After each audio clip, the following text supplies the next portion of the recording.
Good morning. Today is Tuesday, the 21st of July. Tess and I celebrate our 30th wedding anniversary. So when I opened my chart this morning at around 6:45, this was what was at the edge. So our layout has changed a little. AIO-29. Yes, I know I'm supposed to keep the same layout for the next 3 months, but as I was working on Monday, I noticed that we needed a discriminator, a third line, to tell us it's okay to take a precision or not. And it turned out that there are two discriminators that we need to add. The Arnie oscillator, which is the heavier dotted line, as well as the volume zone oscillator, the lighter dotted line. They work together. When the Arnie oscillator goes above the zero, yes, you could confidently take a long and then just get out. But of course, you don't want it to take it during a terminal phase of the white MACD. Now, what's a terminal phase?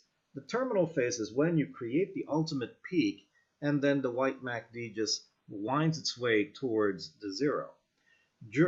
Generally, when you go into a terminal phase similar to this one, this is called terminal sustain because it really is a sustained trend up, but with a deep retrace. We as sprinters cannot stomach this deep retrace, so we get out.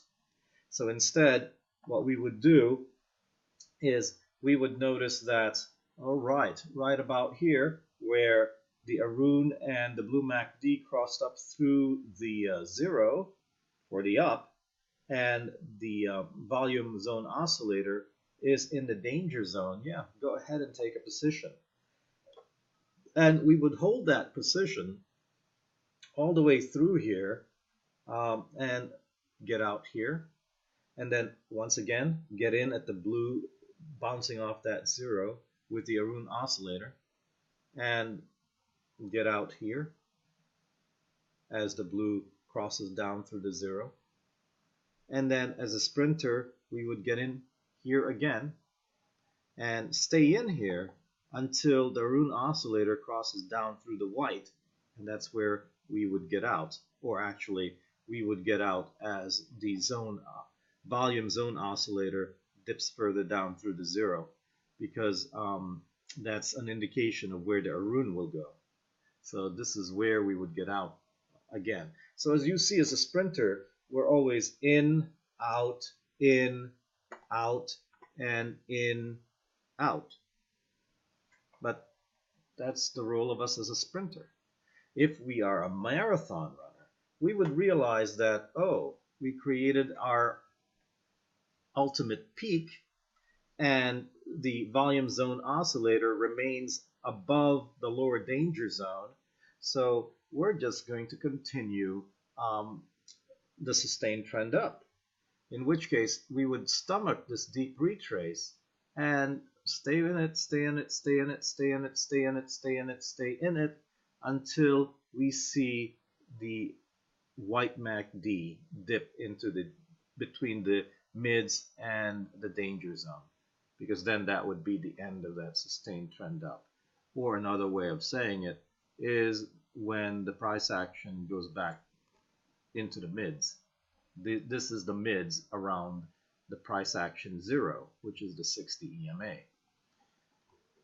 So what I did this morning was I noticed that we're just going sideways. So whenever price action goes sideways, it's great to set traps. So what I did is I set a trap up here and I set a trap down here just outside the danger zone of the price action zero, or the 60 EMA. And it took me in and I got out as the volume zone oscillator crossed through the white MACD and crossed back down through the zero. And that was a safe out for me as a sprinter. So there I netted $105 in 2 fills, and that ends my daily production. So this is how you use this layout. And as you can see, I got rid of the hotspot alerts because they're more wrong than they are right. it's better for you to ingrain into your subconscious how these lines look for you to take a position. And this is how they should look for you to take a position, and this is your out. Again, this is how it looks for you to take a position, and this is your out. The blue crossing down onto the volume zone oscillator. Again, this is a place for you to go take a position, but you know that this is going to be weak because of the blue MACD refusing to get out of the danger zone, and then promptly get out here as the blue MACD begins turning back down again. And here we could have gone in as early as this right here when the blue MACD crossed up through the zero with the Arun oscillator, but I had to wait really until the until the volume zone oscillator was in the danger zone to be able to safely take it. I just had to wait. But yeah, we could have taken it as early as this. All right. Many blessings to you, and keep practicing. Take care.